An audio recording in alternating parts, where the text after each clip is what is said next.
¿Qué tal? Hoy vamos a meternos de lleno en un tema que a menudo está rodeado de mitos, las disfunciones sexuales, pero lo haremos desde una perspectiva puramente científica. El objetivo es muy claro, dejar de lado las opiniones y centrarnos en la evidencia clínica, en lo que la investigación nos dice. Ok, para empezar, ¿de qué hablamos exactamente cuando decimos disfunción sexual desde un punto de vista clínico? Porque, a ver, es una pregunta clave. ¿Dónde está la línea que separa un problema pasajero de algo que ya se considera una disfunción? Vamos a dejar un poco de lado lo que se suele pensar y a ver qué dice la ciencia. Y bueno, la respuesta la encontramos en el DSM-5, que es como la guía de referencia en salud mental. La definición es muy específica. Habla de una alteración clínicamente significativa. Fíjense en esas palabras, clínicamente significativa. Esto no es un mal día ni una mala racha. Significa que el problema es tan persistente que causa un malestar real o interfiere seriamente en la vida de la persona. Ese es el umbral. Esa es la diferencia entre una preocupación y un diagnóstico formal. Muy bien, entonces, para poder entender qué es lo que no funciona, primero tenemos que entender cómo funciona todo normalmente, ¿verdad? Es pura lógica. Por eso, vamos a empezar con el modelo biológico del ciclo de la respuesta sexual humana. Pensemos en esto como nuestro mapa para navegar el tema. Y para que quede claro, este modelo del que vamos a hablar no es una ocurrencia. Viene directo de manuales clínicos súper establecidos como el DSM. Este modelo, que es bastante clásico, divide la respuesta sexual en 4 fases, como una secuencia. Primero está el deseo, que son esas fantasías, las ganas de tener actividad sexual. Después viene la excitación, aquí es donde ya entran los cambios en el cuerpo y esa sensación de placer. Luego, claro, el orgasmo, que es el clímax, y todo termina con la resolución, que es esa sensación de relajación y bienestar después de todo. Ahora, aquí viene lo interesante.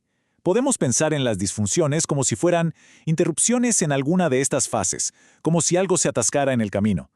Así que, para entenderlas mejor, vamos a ir fase por fase.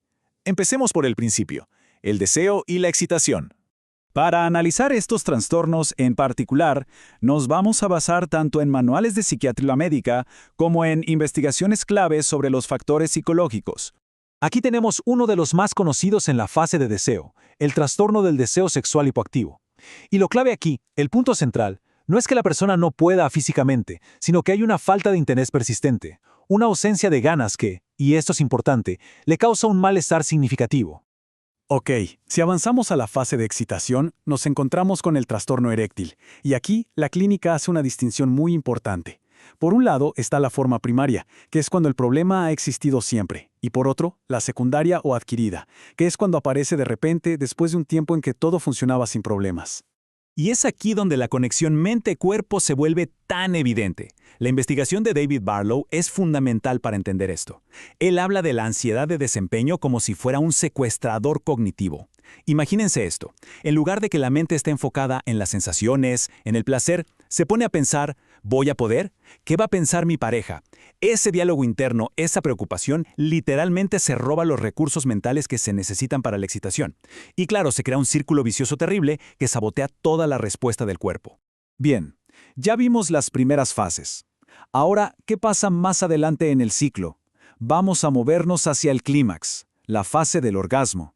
Y también vamos a hablar de algo muy importante, la experiencia del dolor durante la actividad sexual. Y para este análisis vamos a ver fuentes muy diversas, desde estudios sobre los efectos secundarios de ciertos medicamentos hasta perspectivas teóricas un poco más históricas. En los trastornos del orgasmo es como si tuviéramos dos extremos de un espectro. Por un lado, la eyaculación precoz, donde el clímax, llega demasiado rápido. Y en el otro extremo tenemos la eyaculación retardada en los hombres, o la anorgasmia en las mujeres. Aquí pasa todo lo contrario. A pesar de que hay una excitación normal, el orgasmo se retrasa muchísimo o a veces simplemente no llega. Son literalmente dos caras de la misma moneda en cuanto al tiempo. Esta imagen es una curiosidad histórica fascinante. Es un modelo de la escuela psicoanalítica de Wilhelm Reich. A ver, hoy en día usamos un lenguaje muy diferente y modelos basados en otra evidencia, pero es interesante ver cómo ya desde entonces intentaban mapear la energía del orgasmo. Lo que nos muestra es que esta idea de entender la calidad, el ritmo de la experiencia sexual, no es para nada nueva. Es una forma de ilustrar cómo, a lo largo del tiempo, hemos intentado poner en palabras y gráficos qué se siente bien y qué es lo que causa angustia. Y para cerrar esta sección, hablemos de los trastornos relacionados con el dolor. Tenemos la dispareunia, que es básicamente dolor genital recurrente durante el coito. Y luego el vaginismo, que es una contracción involuntaria de los músculos pélvicos que hace que la penetración sea difícil o imposible. De hecho, el DSM-5 ahora los agrupa porque en la práctica es muy común que se den juntos. Ok, entonces, la gran pregunta es, ¿de dónde viene todo esto? ¿Cuál es la causa?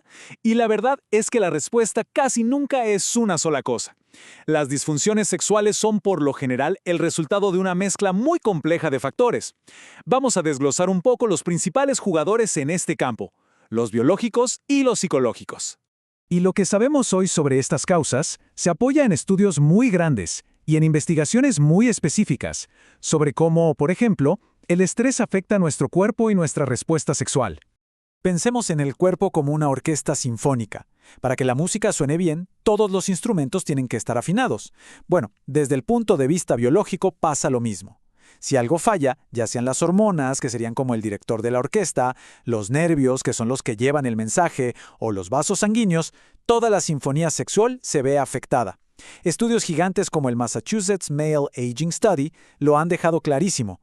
Y, por supuesto, del lado psicológico, el impacto es igual de fuerte. Cosas como el estrés crónico, la ansiedad, la depresión, todo eso juega un papel enorme. También los conflictos de pareja, experiencias traumáticas del pasado, o incluso ciertas actitudes culturales o religiosas muy estrictas. Hasta la simple falta de buena información puede sabotear la respuesta sexual. Es la prueba definitiva de esa conexión tan poderosa entre la mente, las emociones y el cuerpo. Pero bueno, después de ver todo este panorama, la buena noticia es que hay caminos para solucionarlo. No todos son problemas. Ahora vamos a cambiar el foco y a hablar de los tratamientos que la ciencia ha demostrado que funcionan, que realmente ayudan a las personas a recuperar una vida sexual plena. Claro, la pregunta es, ¿y cómo sabemos qué es lo que de verdad funciona? Bueno, la respuesta está en la evidencia. La ciencia no se basa en lo que a mí me funcionó, sino en revisiones súper rigurosas y en algo llamado metaanálisis, que es básicamente juntar cientos de estudios para ver, a gran escala, qué tratamientos son los que consistentemente dan buenos resultados. Y casi siempre, el primer paso en cualquier tratamiento es algo que suena simple, pero es potentísimo: la psicoeducación. ¿Qué es esto? Es ni más ni menos dar información correcta, explicar cómo funciona el cuerpo, corregir mitos y malentendidos sobre el sexo. A veces solo con eso se alivia una cantidad enorme de ansiedad y ya es un gran paso adelante. Esta tabla nos da una idea muy clara de qué terapias psicológicas tienen más respaldo. Fíjense en la columna que dice nivel de evidencia. Un 1 más es como la medalla de oro. Significa que hay muchísimos estudios de alta calidad que confirman que funciona. La terapia cognitivo-conductual, por ejemplo, tiene esa calificación. ¿Y esto por qué es importante? Porque le da tanto a los profesionales como a las personas la seguridad de que están usando una herramienta que ha sido probada y que es eficaz. Y cerramos con esta idea para reflexionar. Entender que la salud sexual es una parte fundamental de nuestra salud general es el primer paso. Este recorrido nos muestra que la ciencia no solo nos da explicaciones sobre el porqué de estos problemas, sino que también nos ofrece soluciones reales, basadas en evidencia. La pregunta que nos queda en el aire es, ¿cómo podemos, como sociedad, empezar a tener estas conversaciones de una forma más abierta, más informada, pasando del silencio y el tabú a un diálogo basado en la ciencia?